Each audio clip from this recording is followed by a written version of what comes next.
Okay, so we'll start filming in 3, 2, 1, action.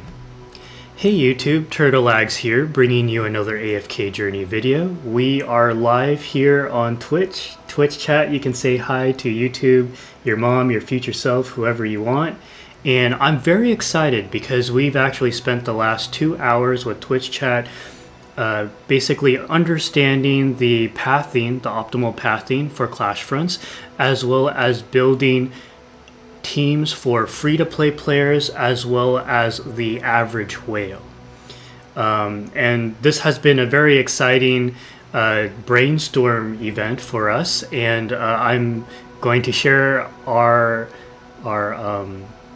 findings with you guys. So the structure of this video will be as follows. First, we'll go over basically Clash Fronts in general. What is it? What changes are there this time compared to the previous season? That way you guys are up to date. Second, we'll go over the optimal pathing, and I do want to give a shout out to Avatar. I probably spent like 20 minutes drawing my own pathing, and then one of my viewers, shout out to Zaxxus, who is also a content creator, pointed out that Avatar had created his own pathing visual that actually looks even better than what chicken scratch I was drawing. So I'm going to give a shout out to Avatar for creating this visual for us, which basically was the same pathing that I spent 20 minutes cooking up with Twitch chat. So exact same pathing. I think we're on the same page regarding what we think is best. Then we'll go over the best free-to-play team comps for the non-vanguards as well as the vanguards. And then finally we'll go over the whale comps for non-vanguards and vanguards. And I will explain what a vanguard is momentarily. So let's start from the beginning. I will have a link to this wiki below. Shout out once again to Avatar for sharing this link with me. It does a fantastic job with going in depth regarding all the changes to Clash Fronts this season. I do want to mention that Clash Fronts will be available from February 24th to March something. The ending date will be to be announced according to the wiki. So I think it should be about a month long, if memory serves me right. Okay, so Clash Fronts, what is it? It's basically a guild versus guild strategy game where 4 different guilds compete on a map and try to take over as many parts of the map as possible. It's kind of like a tower defense game, if you will. And there's a lot of strategy involved with, you know, how to deploy your guild mates. I'm not going to read this whole essay with you guys, but oh, sorry, there was some delay here. Sorry, I lagged for a brief moment. Okay, so yes, in this game mode, 4 guilds of the same tier will be competing against one another in a game. Each game will last 5 rounds, which will take a week to complete. The top 2 guilds will be promoted at the end of each game to the next rank, which we'll go over later on. There will be a total of 4 games for this event. Yes, so it will be a month long because each week is 1 game. The objective is to obtain the maximum number of points at the end of each game. The points are calculated based on 4 pieces of criteria. One is Vanguard Skirmish. I'll explain that later. Melee Phase. I'll explain that later. Combat Trial, Treasure Hamster. I'll explain that later. All right, let's go over the basics first. Basics. So it's explaining once again 4 games, 1 game per week, each divided into 5 rounds. There will be 4 guilds per map, if you will. We'll show the map later. You'll be matched at the start of the game. And then you compete with each other. And in order to participate, your guild must be at least level 2 or higher. You need at least 10 members or more to participate. And one thing I want to emphasize is that if you join a guild, or if your guild qualifies after Clash Fronts has started, you will have to wait until the following Clash Fronts cycle, basically the following week, in order to participate into the next round. Basically, once the teams are set on the map, no teams can be added. So just keep that in mind. Be prepared. As of the filming of this video, you have a little less than 2 days to prepare. Alright, so now for the game process. So each round has 3 stages, and mind you, each day is 1 round. So deployment, preparation, battle. Deployment is where you and your guildmates, each of you individually set up your teams of 3 if you're a non-Vanguard, or teams of 5 if you are a Vanguard. And just like in Supreme Arena, you have to use up to 5 unique heroes in each team. You can't use like Fresto in multiple teams, Lily May multiple teams, Bonnie in multiple teams like we would like. So you have to really plan accordingly when constructing your optimal teams. Preparation, yes, so I'm sorry, when you're building your teams and locking them in, that's the preparation. Battle is when you actually see the results of your teams going against the opposing teams, and how the matchups occur, we will explain momentarily. At the end of each round, guilds are ranked based on their total points. If 2 or more guilds have the same points, they will be ranked according to total damage. And this total damage is calculated based on your cumulative endurance loss, as well as number of defeated heroes. Guilds that take less damage will be ranked higher. Yeah, so basically in a nutshell, tiebreaker will be the winner will go to the guild that had more blowouts, if you will, like they totally demolished the opponent, as opposed to it being a close match.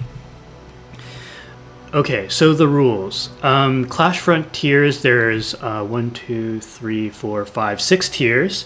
Novice, Adept, Elite, Epic, Legendary, and Exalted. The top 16 guilds in Guild Supremacy rankings will start at Elite. All others will start at Adept. So basically, if you are a higher ranking guild, you will not start at Novice, you'll start a little bit higher. Promotion rules. So basically, in a nutshell, for all these promotions, there are 4 guilds participating, right?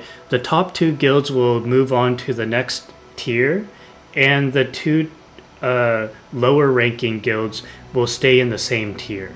And the implications of that is that whenever you get promoted to a new tier, just by participating in that new tier, you get the rewards for participating there. And so it is in your best interest to climb as high as possible. Actually, last season, there were just enough rounds, just enough games to where if you were ranking up every single time, you got all the rewards. And if, say, like you were in the bottom 2 ranking guilds and stayed in the same tier, you did miss out on rewards from the final tier. And the final tier rewards, actually all the rewards in Clash Fronts are amazing. You get like stellar crystals, temporal essences, twilight essences, the special currency you use to get the previous rate up heroes from past seasons. I forget the name of those tokens, so do keep that in mind. I don't think there's really any way to rank down, which is good. You can only rank up. Alright. And then if there's not enough guilds to fill up, then previous guilds will be promoted. I see. Okay, so I think they're trying to minimize the number of NPC guilds that you compete against. Alright, so now for Vanguard skirmishes. So what is a Vanguard? Each guild will have 5 Vanguards appointed by their leader or vice leader. Each Vanguard will have 5 teams. So this is the difference. Vanguards, which will typically be your 5 strongest guildmates, they will be responsible for building 5 teams as opposed to 3 teams. So this will create additional challenges. So ideally, if you have any whales in your guild, you know, who have deeper rosters, you probably want them to be the vanguards. Now, vanguards are special because they do have their own battle. You know, there's like the general battle, and then there's the skirmishes, the vanguard skirmishes, where the vanguards duke it out, and whichever vanguard wins earns their guild additional points separate from all the general battles. So having a very strong vanguard is ideal. And from my memory, the vanguard can choose which team from their 5 teams they created to be the one that faces off against the opposing vanguard. So essentially, the vanguard can bring their best teams. It'll basically be the best teams competing against each other, typically. Okay, so now for the melee phase, capturing territory. So this is another way to gain points. This is where we will segue over to the thumbnail, because we're going to actually dip into the pathing. So shout out once again to Avatar for this pathing visual.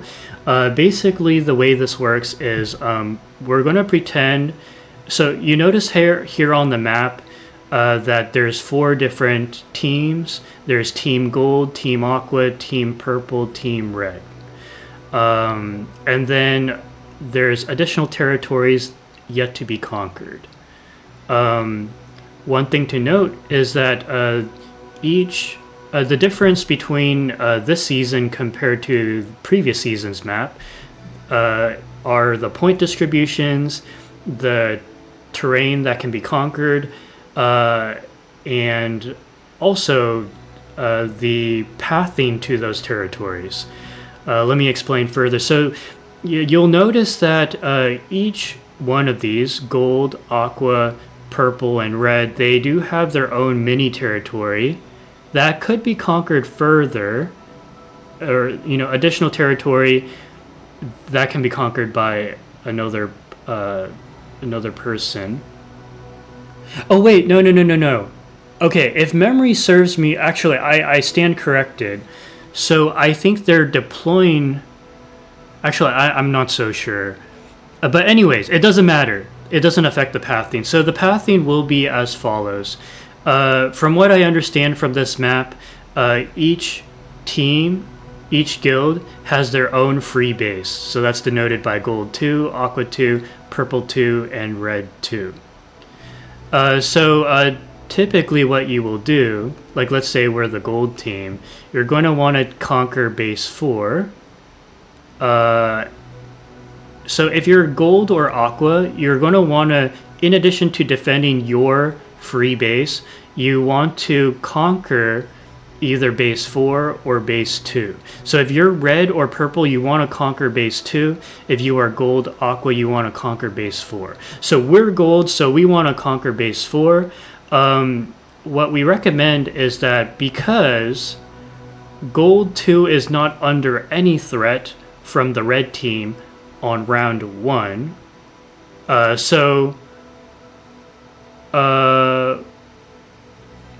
guys, I'm actually not sure, because unfortunately I didn't get to access this on Pioneer.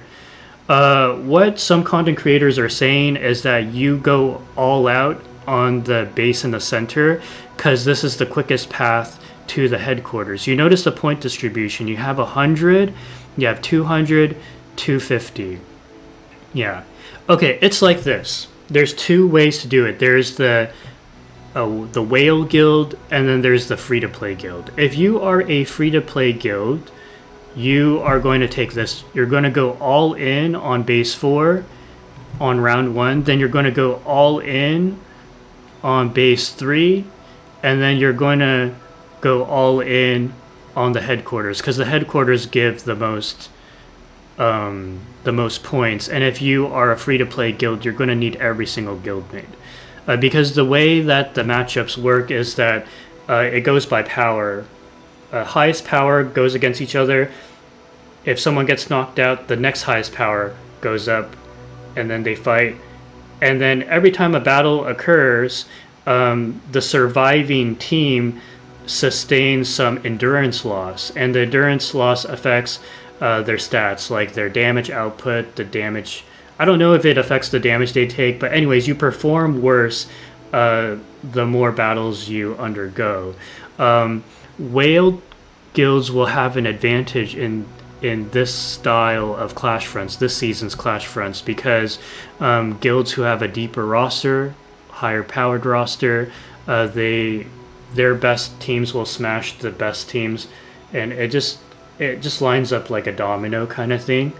So anyways, I digress. If you are a whale team, what I would recommend is maybe having a third of your guild defend your base, your mini base, just in case the opposing team decides to steal it. But in my opinion, I think most people are just going to go for bases 4 and 2 because they're trying to get to base 3 as quick as possible. But I don't know, different guilds will do different things. I think the safest way is, if you can afford to, put 2/3 of your team here, 1/3 of your team here, and then in the next round, pick a path and go all in, just keep going. Maybe leave some people in base 4, and maybe migrate some people from gold 2 to base 4 if you had a little bit of struggles on round 1. Yeah, so yeah, it goes yellow, then orange, then green. It's pretty self-explanatory there. So anyways, that's the pathing. You'll need to adjust based on your performance against other guilds, but if you are conquering every step of the way, you're going to go in that order. Now, as we continue onwards, there's combat trials. Teams that do not engage in combat during the melee phase will participate in combat trials. So what this is talking about is, obviously if a guild is going all in and on a piece of map and there's not enough opponents to face off against all the teams that are deployed on that map, I presume this is where the combat trial kicks in. So teams that did not engage in that melee combat phase will participate in combat trials. Teams start combat trials in descending order of power, with each floor cleared granting a small number of points. So actually my co-leader, well, I think of him as I think you're my co-leader, Ryan. You mentioned that there are NPCs to fight in this new Clash Fronts, and I think this is what he's referring to. That if there's any people who did not get to fight anyone, they will enter this combat trials where I presume you fight NPCs. Now, I might eat my words when Clash Fronts arrives 2 days from now, but I presume this is what it is, otherwise I have no idea what this is. Each floor of combat trial is harder than the last. There's a cap on the total number of points that can be earned. So this seems like kind of like a bonus round, if you will. If you finish defeating your opponents and you still have guildmates who have not fought anyone. You're right? Okay, thank you, Ryan. Yeah, so this is this is nice. I like it. Okay, and then there's Treasure Hamster. So this is new for the season. During each round's deployment stage, a Treasure Hamster will appear on the battlefield and start searching for treasure. 1 round later, a chest will be dug up containing a large amount of points. The guild that controls the battlefield with the chest will earn a large number of points. The chest remains on the battlefield for 2 rounds. Got it. Okay, now I understand even better. So what this is basically you capture, or you deploy on the map, and presumably every piece of map has a treasure hamster that's digging for treasure. Sometimes they will dig up a treasure, sometimes they won't. But if they do dig up treasure, that could contribute to additional points that are allocated from this treasure hamster phase. And this chest remains for 2 rounds. I don't know if the points are distributed at the end of those 2 rounds or if it's like each round. I don't know. It's not specifying. But one thing is for sure, if you do control that battlefield when the chest is, cashed out, you'll get a lot of points. All right, and then this is briefly explaining the endurance mechanic, which I talked about before. In Clash Fronts, every team starts with 100 endurance, which can drop down to 0. A team's endurance drops after each victory. The shorter the battle duration, the fewer heroes defeated, the less endurance lost. The team that loses the battle loses all of their endurance. It drops to 0. So that's how the endurance mechanic works. And that's it for the rules. So now let's go back to my slideshow. Let's go to the next slide. Okay, so I'm just going to wait for the feed to catch up. So we're going to first talk about the free-to-play sample teams. Okay, I think it's centered enough. Let me just adjust. Sorry, my OCD is kicking in. All right, so you'll notice here that there's 5 different teams. Basically, I would recommend. So Twitch Chat and I, we cooked very hard for these teams. We had it proofread by multiple viewers, and this is what we cooked up. So what we did was we presumed that most free-to-plays will be not vanguards. So you'll only deploy 3 teams. So we basically took what we thought free-to-play should have built, which would basically be the most meta-defining Dream Realm heroes, along with the most meta-defining AFK stage pushing heroes and PvP heroes, and then the only celestial hypogene they have is Pesto and Rainier. But actually we narrowed it down even more. We assumed that people would go for Fresto first. We did kind of like a survey in Twitch Chat, and most free-to-plays in Twitch Chat went for Pesto first, which makes a ton of sense. So that's what we went off of. So the idea here is that you have 3 teams, and you know, for the smaller guilds that have free-to-plays that have to be vanguards, we created 2 additional teams for you to help you guys out, because we want to, you know, for people who take the time to watch this video, we want to make sure they get as much help as we can give them. So let's go over each of these teams. So here we have a very solid stall comp. We have Fresto. The main Fresto is going to provide energy recovery increase of 14% to the hero behind him, who in this case will be Tassie, who, as many of you know, is an energy hungry, well, not energy hungry, but the most important part of Tassie's kit is her ultimate being able to put enemies to sleep for 4 seconds, hitting very hard, and it kind of snowballs from there. And then you have Damien. Tassie and Damien, they have great synergy together because this is kind of like a stall comp, right? The Pestos hold the line, Taline's waiting to get her ult off. She might get KO'd along the way. Damien's chariot might get KO'd along the way, but they will, you know, they will come back to the battlefield. And over time, Bonnie is casting decay, aging magic, first on the rearmost enemy, and then it kind of spreads to the back. Yes, or it spreads to everyone. So over time, the enemy has less haste, your heroes are coming back, you defeat the enemy that way. And we went with the Harmonic spell because Harmonic is a spell that provides buffs to your heroes over time, different buffs. And it is one of the artifacts that most people will have built for Dream Realm. So that was the thought process behind that. Moving on to the Wilder crowd control team. So this was designed with Lily May in mind. We weren't sure who would be designated as an attacker, who would be designated as a defender. It's kind of 50-50, to be honest. So we just assumed that we're the attacker. Oh shoot. Okay, well, I guess we won't worry about that. So if we were the attacker, the opposing Lily May would counter Aaron's Vortex, and then Niru's Revival would go off. If the game decides to put you as the defender for that match, then Lily May will counter Niru's Revival, and then Aaron's Vortex will go off. That's how it goes in order of priority.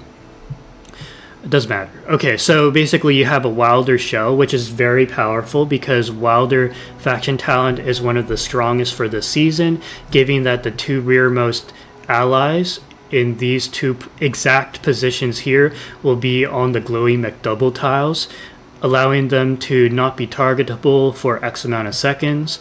We have further survivability with the Surging spell, which provides periodic shields to everyone within range of the arrow, of the surge, I guess you can say. And this is great because even though Niru is a support, but he doesn't necessarily heal. But it doesn't matter because Aaron's going to vortex the enemies, which is a displacement effect that triggers Olmus's passive, which basically crowd controls the enemy for an additional 2 seconds with Entangled Vines. Then you have additional crowd control with Arden's Entangled Vines and Carolina's 4-second freeze. Alright, and then finally the third team is going to be a very solid Mauler comp, which most free-to-play should have built for Dream Realm, because in Dream Realm, Shakir, Odie, Mikola, and Coco are all being used, so they should have all 4 of these built. We are assuming, based on the positioning by now in this stage of the season, that you will have the Glowy McDouble tiles, which are located here for this season for the Mauler faction talent. Therefore, Shakir and Odie will be the beneficiaries of the glowy tiles. Coco's going to be behind Odie because Coco provides buffs to the ally in front of her, and then Mikola, we're going to have her in the back, that way she doesn't suicide so quick. Brutus is going to hold the front line, able to cheat death, if he needs to. And then we're going to be running the Blade Summon spell for additional damage. So this is what we recommend as the optimal teams for the average free-to-play. Now, for free-to-plays who are forced to be vanguards by their guild, we have cooked up 2 additional teams. One that is a Graveborn shell and one that is a Lightbearer shell. Let's talk about the Graveborn shell first. So the Graveborn faction talent is a very exciting talent because it basically steals health from the rearmost enemy, and it does something. It steals like attack and does debuffing stuff. And so special note here that this artifact is tailor-made for Graveborn, because this artifact, the Storm Strike spell, offers debuff capabilities as well. And there's probably other reasons. Twitch chat, you can chime in if you want. So basically, this Graveborn comp runs the best tank, Thorin, one of the most consistent healers, Ludovic, and basically a hard-hitting glass cannon, Sylvina. This is why we have Thorin in front of her, in order to protect her a little bit. Sylvina's going to jump the rearmost enemy, and Vala is also going to snipe that enemy. If you want, you can actually mirror this, because when I think about it now, if you are going against an opponent who has only one glowy tile activated, they'll probably have a hero there. Yeah, because it's rear left if you go symmetric. It doesn't matter. That's kind of nitpicking. But Rainier here is actually very good. You know why? Actually, it's fine. This is actually optimal because your Rainier will be debuffing the other enemy that's positioned there. So this is perfect. It works out. I'm actually very happy with this comp. This was probably the toughest comp to cook up. And then here is a Lightbearer comp. So the thought process behind this is that if you read the Lightbearer faction talent, the way it works is that the 2 prime carriers get a boost to their ultimate damage, and they get a boost in energy. And so this makes it so that you can have either a DPS or an like someone who wants energy in those tiles, which is perfect for Rowan. Now, we were having a little debate in chat whether we should have Hugin or Rowan here, and we figured that Hugin was too new of a hero for most free-to-plays to build. And so for this reason, we figured that most free-to-plays will be veterans who have Rowan built, and there's certain game modes where you have to have Rowan built. So anyways, that's why we chose Rowan as the healer. We figured that Sinbad and Sonya were two Dream Realm heroes that people would have built. And then Cassidy would also be a hero that free-to-plays would have built for the guilds. What's it? The guild modes, as well as to some extent Dream Realm in the beginning. And then Lucius, you can either go Lucius or you can go what's his face, the wrestler dude. You can either go Luca. You can either go Lucius or Luca, whoever you have built more. Okay, so that is our free-to-play lineup. So now moving on to the whale section. Now, for the whale section, there are actually other options besides this. For instance, one thing you'll probably notice is that Harok's not in here. Another thing you'll notice is that Hugin and Lorson are not in here. And so there are certain modifications you can make to this. This is what I personally, with the heroes I have built, will be running. Because one thing I have to mention is that there's whales. Whales have different summon priorities. There's certain whales who are very smart, like Inglorious Hero, shout out to you, who knew that Lorson is very, very good with Diurnal. But some more casual players like myself did not get the memo, and who, you know, maybe for whatever reason likes Parisa more. For me, Parisa has a special place in my heart because the voice actress for Parisa raided my Twitch channel last year when Song of Strife began. So I'm a Parisa enjoyer. I have her Paragon, EX20, etc. But okay, sorry, I'm going on a tangent here. Let's just stick with the program. Let's go over my teams first, and then we'll talk about the adjustments I would make if I had other heroes built. So for me, I'm a whale, and I'm going to be a vanguard. Let's actually let's go backwards. So for the D&D comp, this is what I'm going to be running. Now, I know that this comp will have trouble against Bonnie comps. And Age Wisdom, thank you so much for the follow. Appreciate you. You're on YouTube. Shout out to you. D&D comps, there's, excuse me, several different flavors. The D&D comp of old would run Dunleer, Diurnal, Leica, Smokey, and fifth slot was Flex. You could either go like Scarlita, if you wanted like a Celestial Hypogene shell, or you could go like Damien or Parisa for a while. Okay, sorry, I'm going on too many tangents. Anyways, the way this team works is that you have the Lightforge spell, which provides a temporary buff to Diurnal. This artifact will be available exactly the day that Clash Fronts comes out, assuming that you bought the Season Pass, which a whale would have bought the Season Pass. Free-to-plays will have to wait an additional week to access this artifact. But then again, doesn't matter because free-to-plays won't have Diurnal either.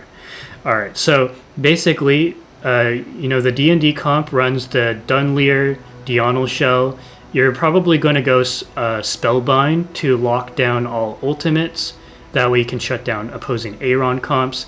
This team is weak to Bonnie comps because Diurnal is in the rearmost. But if I don't have him rearmost, I cannot take advantage of the Lightforge spell. And I'm just assuming that matchups are going to be random and be on my side. Wouldn't Dio be untargetable? You're right. Thank you, Ryan. Good point. Good point. Yeah, with the Wilder talent, I forgot about that. True. And this is why Wilder talents are so powerful, because the two heroes on the glowy McDouble tiles will be concealed, unable to be targeted for X amount of seconds, which means that the opposing Bonnie in this particular lineup will target Leica instead of Parisa and Dianel. Thank you so much, Ryan, my co-leader, coming in clutch with the corrections. Damien provides a buff to Dunleer, giving him some survivability as well as energy on hit. Also provides a temporary buff with the Chariot, the inspiration whatever, to Dianel. Parisa increases attack speed and attack of, I think it's how it goes, increases attack speed and I think attack to herself as well as the nearest ally, who in this case will be Dianel. That's why Leica's positioned here. And because Damien, I assume, will go into his Chariot form, so I assume Chariot will be out of the picture when Parisa does his buff, at least I'm hoping. So that's how this team synergizes. Now, an alternative team would be, instead of Parisa, you run the Rabbit, Lorson, you run Lorson, and that's the alternative team. And actually, if you run Lorson, then over here, then you can have Leica right here if you want to have Leica a bit more protected. Although I think this positioning is just fun in case you go against an opposing Vala, who can't target Dianel anyways, but you know what I mean. Alright, so on to this team. Oh, actually, let's go here next. So for me, I built my Cryonaya, and this is the team, if you've watched my previous video, that I'm very proud of, because it basically maximizes the energy generation potential of Cryonaya, while at the same time complementing her with the most value sub DPS in the form of Lily May. You could go Bonnie here too, but I went with Lily May for this team. So the way this team functions is that Cryonaya gets energy in 3 different ways. One is from the main Pesto, providing 14% energy recovery rate. Second form, the Twins. The Twins, they do provide energy for anyone within the constellation. And then the third would be Rowan, who provides energy. And one thing to note is that this is a celestial hypogene activated talent tree. So the reason why I have Lily May and Rowan here is because the celestial hypogene faction talent. Oh shoot, I might have gotten my facts wrong. I might have gotten the Lightbearer and the celestial hypogenes confused. I'm sorry. Shoot. Okay, well, anyways, there's benefits, okay? Benefits. That's all you need to know. And then we have the Surging spell to provide shields to the team, because we're trying to improve Cryonaya's survivability. Okay, and then here we have a slight modification to the Wilder comp. So you have a Wilder shell in the form of Olmus, Aaron, and Arden. And then instead of Carolina, I went with Ulsa, because Ulsa, I think, complements Arden very well, because Ulsa gets additional benefits, I forget what they are, when attacking enemies who are crowd controlled. And you have crowd control for days with Olmus, Aaron, and Arden. And also hits really hard.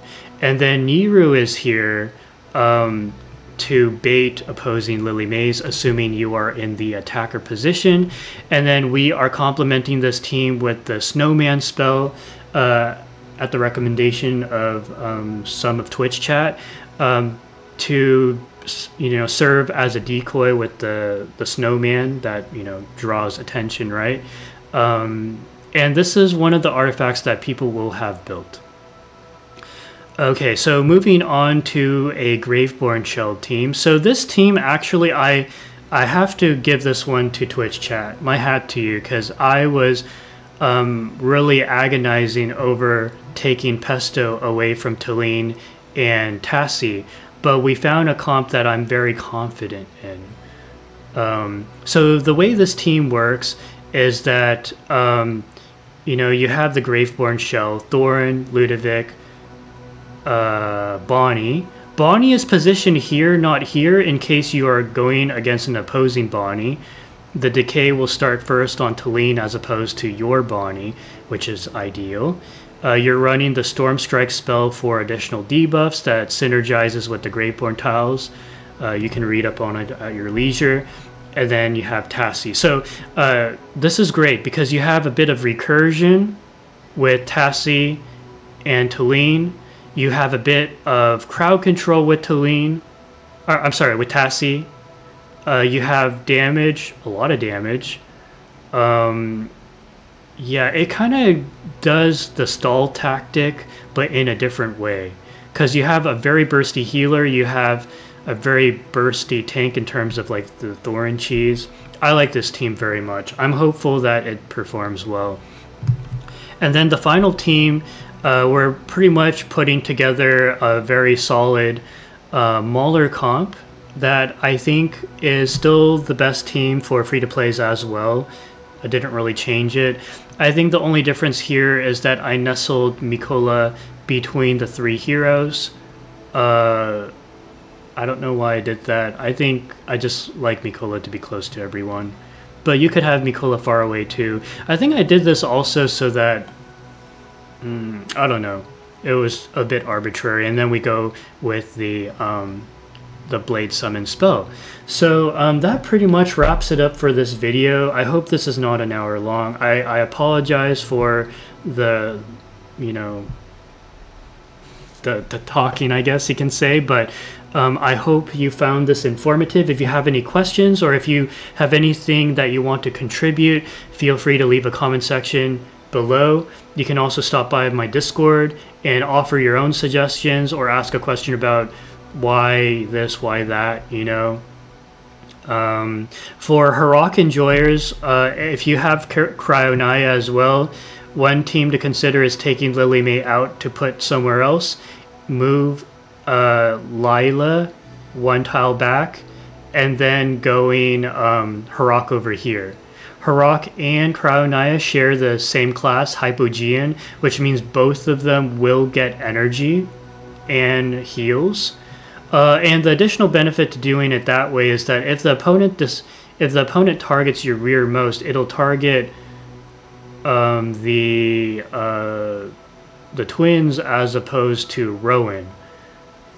That could be good or bad depending on how you look at it. But this Heroic Cryonaya variant was run quite frequently in the Pioneer server, so I have to give that a shout out. So that wraps it up. Please drop a like, subscribe, check me out on Twitch, check out my Discord, and I will catch you in the next video. Take care, guys.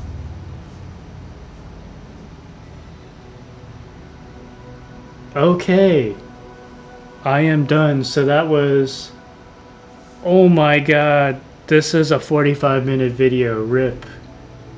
Okay. I might lose YouTube subscribers from that, but hopefully there's some that will stick around and are okay with longer videos. Oh no. Okay, guys, thank you so much. This is beautiful. This is so good. I'm extremely satisfied with this. Just make timestamps. I will. Thank you. All right. So we'll go ahead and bring this down. When the Twitch stream ends, we'll go ahead and export the video to my YouTube channel, and yeah, I'll add timestamps and everything. I'm really worried about what I said about Lightbearer though. I think I got it confused. I'm a bit scared about that.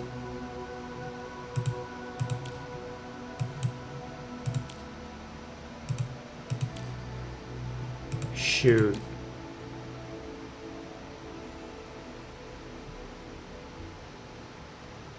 Yeah, I got the Lightbearer faction talent completely confused with Celestial Hypogenes. The energy and the ult boost is from the Celestial RPG. Shoot. Okay, I'll just make an addendum in the comments, pin it, and pray nobody gets mad. I don't think anyone knows, to be honest, but it'll be alright. It's just too much stuff to remember. Okay, so we'll go ahead and do arena attacks.